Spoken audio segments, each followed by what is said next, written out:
It was a tale of two teams heading in different directions at the Civic Center. Yeah, the second place Lloydminster Bobcats facing the cellar dwellers in the north, and we're talking about the Whitecourt Wolverines. The Cats owning this series, trying to make it a perfect 3-for-3. Now go to the highlights. The Cats, they come out with the claws out early, already up 1-0. Lucas Bench behind the net. He turns, then goes back to the point for Lyndon Springer. He'll just put it on net, and it just so happens to be directed by Patrick Geary for his 7th of the season. Now, after a few minutes later, at the top of your screen, Springer, Nevin, Warmington get a little mixed up. And you know what? The rest want to join in on the party. There were plenty of punches thrown, but eventually we would get back to the hockey, where in the second, Brett Everson with the cross-ice pass to Evan Schumi down low on bended knee. What a play. Cats go up 3-0. Now we'll move on to the third period. Bobcats on another power play. A bad giveaway by the Wolverines leads to this. Springer gets control and pops the water bottle. 4-0. The only blemishes on the night for the Cats came late in the period. John Mullally gets behind the Cats' defense and scores glove side on Devin Green. They would trade goals after that, as the Cats take it 5-2. Now the Cats maintain solid second place, 2 points ahead of the Crew, and they'll head back to the Civic Center for some post-game reaction. To have a real good start here and kind of get a jump on these guys. They're a good offensive team. If you give them the opportunity to score a goal or two, they can open up on you in a hurry. And like I said, I thought we started the game well. I thought we had a good second period, and we just didn't play the full 60 minutes. Tonight, it was unfortunate with those 2 goals at the end. Dev did a tremendous job for the whole game, so it would have been nice to get him the shutout. But overall, it was probably 55 minutes of good hockey. Is just those 5 minutes. And so hopefully if we can get a 60-minute game, that'll be better.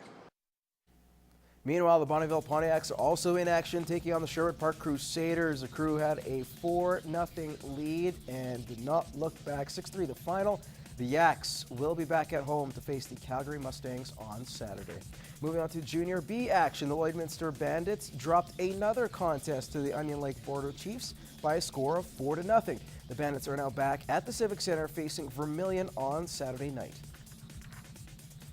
Now, yesterday, Jean Beliveau was laid to rest in Montreal. There was an outpouring of support across the country, including here in the border city. Here's what local hockey fans had to say about one of the greats to lace him up. What comes to mind when you think of Jean Beliveau? Class. Superstar, elite. His leadership. He was a real leader for the hockey team. No, he was one of the people you remembered as from hockey back then, because he was playing, I think, when there was just the original 6 teams, and so he would, you knew most of them, but you remembered him as much as anybody. There was a famous hockey player named Jean Beliveau who passed away. Have you heard of him? Not really. I didn't really see him play much, but I saw the ceremony as him, yeah. His era was in the 60s and early 70s, so most of these kids can't relate to that, no. I met him once when I was in Toronto there at a kids hockey game there, and he's a very great man, very humble, and just great. Just his presence, you're just in awe when he was there. It was unbelievable. It's just hard to explain. He'll always be remembered across Canada, across the NHL, through the States. He'll always be remembered for what he did. And that is your first look at sports. Gerard Lampow has your weather details coming up.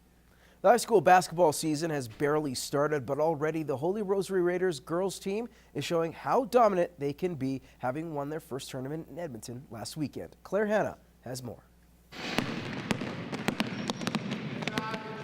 The beginning of a season can have its growing pains. New teammates, trying to build chemistry, not to mention fresh opponents. But for the Raiders girls basketball team, they've gotten off to a hot start by winning their first tournament of the year at Percy Page in Edmonton. Given it was our first tournament of the season and all the other teams had already played for 1 or 2 weekends, I didn't really expect to win. But We were kind of just expecting just to see how all the other girls, because we've never played with them before, just to see if we all would click. And then it just turned out to be like an amazing routine and everything. Last year, the Holy Rosary Raiders ended their season on a high note by winning bronze at the provincial championships, but only after a heartbreaking loss in the semifinals. This year, they're returning 4 grade 12ers like Deidre Drexler. Deidre, how has last season made you even hungrier for this year? It made us want to win even more because we only have 8 players, and we just want to go there and show everyone that even though we do have less, that we can still play like we have 15. And winning the first tournament of the year has set the bar for the rest of the season. If we can win this tournament, then we could win any tournament. It doesn't matter how many girls are on that court. If we all just worked hard as we can, then it doesn't matter what tournament we're at. The girls also won a whooping 8 tournaments last year, and for a rookie entering a high-achieving squad, the heat is on. Well, kind of a little pressure since there's older girls on the team, but you gotta learn a lot. And they've set some ambitious goals. Going into the season, we wanted to win at least 20 games.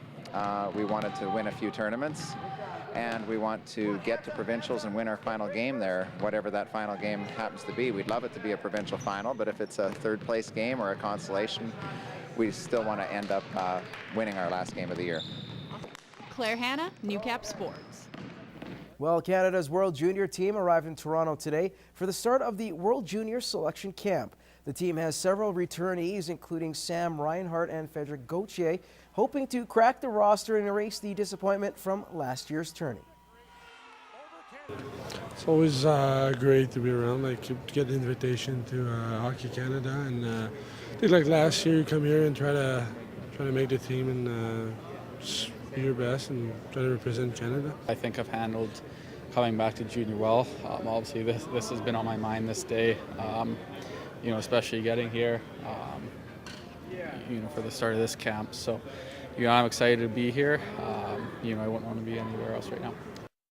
Also some news with Connor McDavid. He has been out of the lineup or out of hockey since November after breaking his hand. He is a part of Team Canada as he has been shooting around. Possibly could be playing in an exhibition game or two coming in the next few weeks. That is all the time we have in sports. We'll have more Newcap news and weather for you after the break.